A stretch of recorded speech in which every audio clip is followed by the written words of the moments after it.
आज Doubtnut app download करें। Doubtnut पर अपने सभी गणित, रसायन विज्ञान, भौतिक विज्ञान और जीव विज्ञान के डाउट्स का करो सफाया। बस प्रश्न की फोटो खींचो, एक ही प्रश्न को क्रॉप करो और तुरंत वीडियो सोल्यूशन पाओ। अभी डाउनलोड करें। निजी क्षेत्र के विभिन्न संगठनों के बारे में बताइए। निजी क्षेत्र के कई प्रकार के संगठन होते हैं, तो उससे पहले हम ये जान लेते हैं कि निजी क्षेत्र क्या होते हैं। निजी क्षेत्र के अंतर्गत वो सारे उपक्रम आते हैं जो एक व्यक्ति या व्यक्तियों के समूह द्वारा स्थापित होते हैं, जिसमें सरकार का कोई भी हस्तक्षेप नहीं होता है। एक व्यक्ति जो निजी तरीके से व्यवसाय का कार्य करता है या फिर व्यक्तियों का समूह जो एक व्यवसाय संगठन स्थापित करता है, वो क्या कहलाते हैं? निजी क्षेत्र के उपक्रम कहलाते हैं। तो अब हम जान लेते हैं कि निजी क्षेत्र के संगठन कितने प्रकार के होते हैं और इनके बारे में भी विस्तार से जान लेते हैं। तो सबसे पहला है हमारा एकल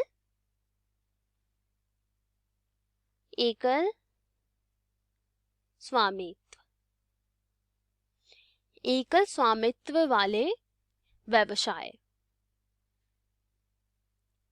क्या कहलाते हैं? ये निजी क्षेत्र में आते हैं, जो कि सबसे पहला इनका कार्य होता है। तो एकल स्वामित्व व्यवसाय एक ऐसा संगठन होता है जहां पे एक ही व्यक्ति उस उपक्रम का स्वामी होता है। एक ही व्यक्ति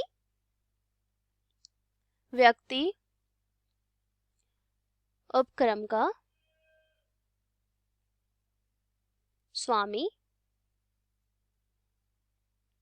होता है।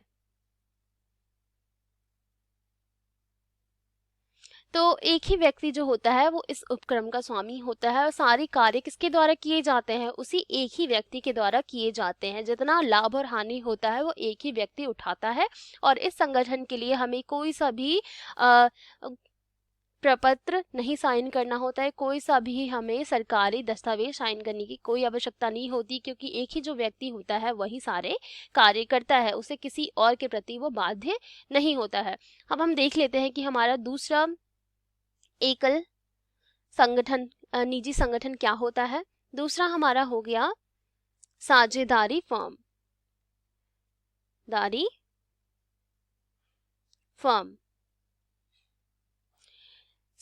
दूसरा हमारा क्या हो गया? साझेदारी फर्म हो गया। साझेदारी फर्म के अंदर हम सभी जानते हैं कि एक से अधिक व्यक्तियों के समूह जो होते हैं वो आपस में मिलके क्या करते हैं? व्यवसाय करते हैं। एक से अधिक व्यक्तियों के समूह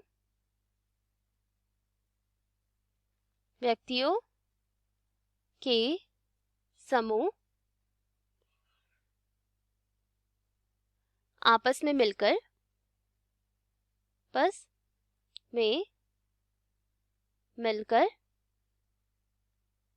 व्यवसाय करते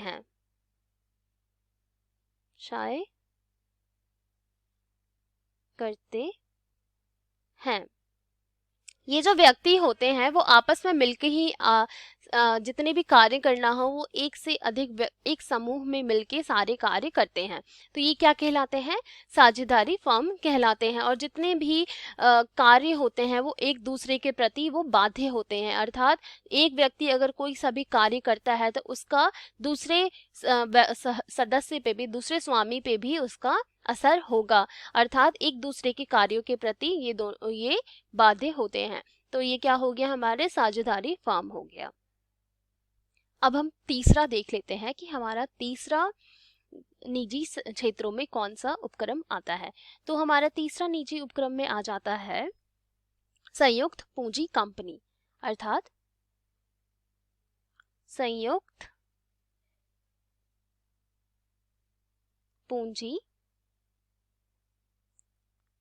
कंपनी। जैसा कि हम नाम से ही जान सकते हैं कि संयुक्त पूंजी कंपनी का अर्थ होता है एक ऐसा उपक्रम जहां पे सारे कार्य किसके द्वारा किए जाते हैं? उनके अंशधारियों के द्वारा किए जाते हैं। इनके मालिक भी कौन होता है? स्वामी भी कौन होता है? अंशधारक होते हैं। हमने बहुत सारा देखा होगा कि बहुत सारे अंशधारक होते हैं एक कंपनी के, और वही उसके मालिक होते हैं, वही उसके कर्ता धर्ता होते हैं, और जितने भी कार्य होते हैं इनके द्वारा ही किए जाते हैं। और इनके जो मालिक होते हैं, स्वामी होते हैं, वो समय के बाद बदलते जाते हैं, क्योंकि वो अपने अंशों की खरीद बिक्री भी करते रहते हैं। तो खरीद बिक्री जिस प्रकार होगी उस प्रकार उनके स्वामी भी बदलते जाएंगे। तो ये एक संयुक्त पूंजी कंपनी होता है, और इनका कोई एक व्यक्ति मालिक नहीं होता है, कई सारे व्यक्ति इनके मालिक या स्वामी होते हैं। तो इसमें हम देख लेते हैं इसके स्वामी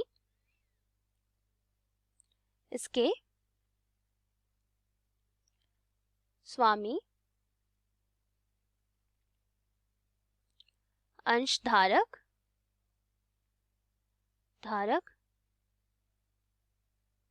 होते हैं, तथा इनकी क्या होता है, ये स्वामित्व बदलता जाता है। कोई एक व्यक्ति इनका स्वामी नहीं होता है, इनके स्वामी कई प्रकार के व्यक्ति हो सकते हैं।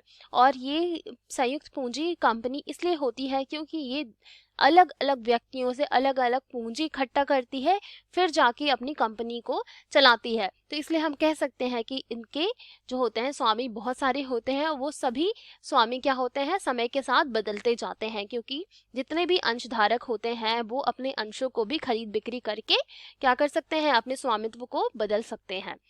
अब हम देख लेते हैं कि हमारा चौथा कौन सा निजी क्षेत्र के अंदर आता है उपक्रम। चौथा हमारा आता है संयुक्त हिंदू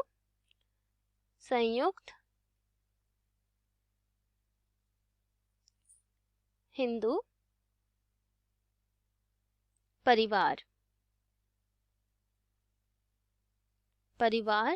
व्यवसाय। जैसे कि नाम से पता चल रहा है, संयुक्त हिंदू परिवार व्यवसाय का अर्थ होता है एक हमारे हिंदुस्तान में एक परिवार का समूह वो मिलकर व्यवसाय कर सकता है, और उसका जो मुख्य वरिष्ठ सदस्य होता है वो उसका मेन संचालक होता है, जो कि सारे कार्य करता है, और जितने भी दूसरे कार्य होते हैं उनके परिवारों के सदस्यों द्वारा ही किए जाते हैं। तो हम इसे कह सकते हैं कि ये कौन से व्यक्ति होते हैं, ये हमारे होते हैं परिवार के सदस्यों द्वारा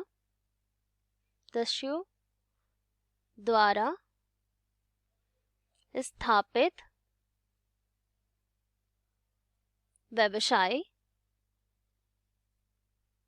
व्यावसायिक संगठन। ये क्या कहलाते हैं, संयुक्त हिंदू परिवार व्यवसाय कहलाते हैं। और इसके कौन मालिक होता है और संचालन कौन करता है, परिवार के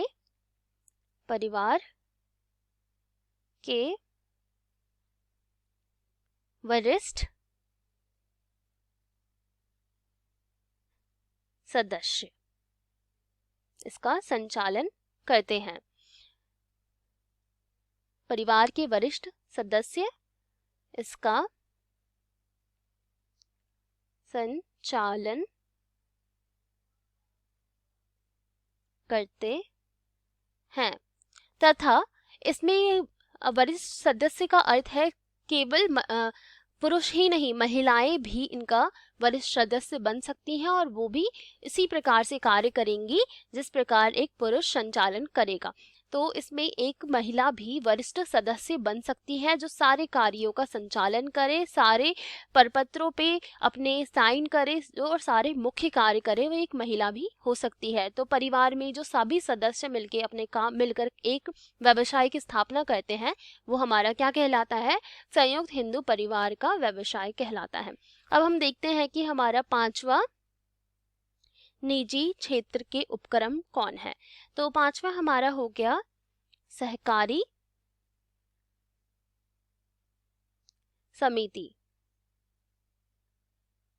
समितियां।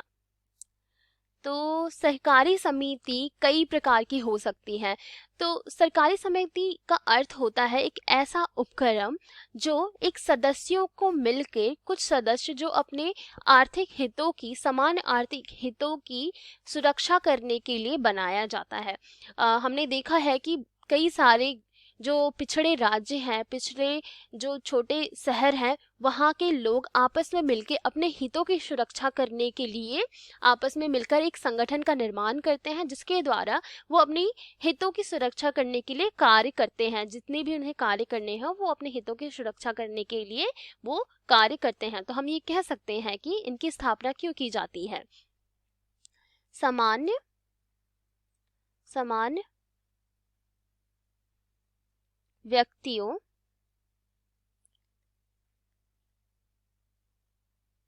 का समूह जो आपस में मिलकर अपने सामान्य आर्थिक हितों की सुरक्षा करते हैं। हितों की सुरक्षा करते हैं, वो क्या कहलाते हैं? सहकारी समितियां कहलाती हैं। तो सरकारी समितियां एक विशेष कार्य के लिए बनाई जाती है कि जैसे किसानों का सहकारी समिति बनाया गया, वो जो सदस्य होंगे वो बिल्कुल समान व्यक्ति होंगे, समान किसान होंगे, जो आपस में मिलके अपनी जो दुविधाएं होती हैं, आर्थिक समस्याएं होती हैं, उनका सुधार करते हैं। अगर किसी व्यक्ति को बीज की कमी हो रही है, खादों की कमी हो रही है, तो वो क्या करेंगे? आपस में मिलके उस समस्या को सुलझाएंगे। किस प्रकार उस व्यक्ति को बीज दिया जाए और किस प्रकार उस व्यक्ति को खाद्य उपलब्ध कराया जाए। तो इन सभी हितों की सुरक्षा वो आपस में मिलके ही करते हैं। तो वो क्या कहलाते हैं? सरकारी समितियां कहलाती हैं। तो हमने अब पढ़ लिया कि सरकारी समिति का क्या अर्थ होता है। वो समान व्यक्ति जो आपस में मिलकर अपने आर्थिक हितों की सुरक्षा के लिए कार्य करते हैं, वो क्या कहलाते हैं? सरकारी समिति कहलाते हैं। और दूसरा हमने क्या पढ़ा? संयुक्त हिंदू परिवार व्यवसाय का अर्थ क्या होता है? संयुक्त हिंदू परिवार व्यवसाय का अर्थ होता है एक परिवार के सदस्यों द्वारा किया गया व्यवसाय। वो सदस्य आपस में ही मिलकर व्यवसाय का निर्माण करते हैं और जितने भी कार्य हो, निर्णय हो, वो आपस में लेते हैं। और मुख्य रूप से संचालन कौन करता है?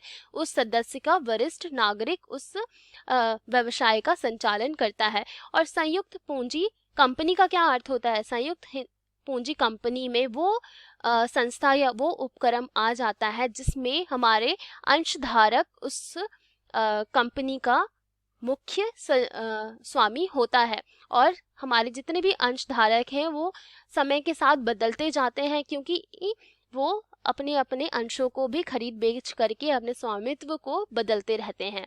और हमारा क्या हो गया? दूसरा, साझेदारी फर्म। साझेदारी फर्म में दो या दो से अधिक व्यक्ति आपस में मिलके कार्य करने का फैसला करते हैं और जितने भी लाभ और हानि होता है वो आपस में बांटते हैं। तो ये कार्य कौन करता है? साझेदारी फर्म में आ जाता है।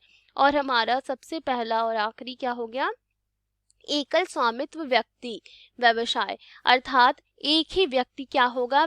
स्वामी होगा, व्यवसाय का स्वामी होगा, और जितने कार्य किया जाएगा एक ही व्यक्ति द्वारा किया जाएगा और जितने भी लाभ या हानि होगा उस एक ही व्यक्ति को मिलेगा। तो ये क्या हो गया? हमारे निजी क्षेत्र के विभिन्न संगठनों के बारे में हमने विस्तार से अब पढ़ लिया।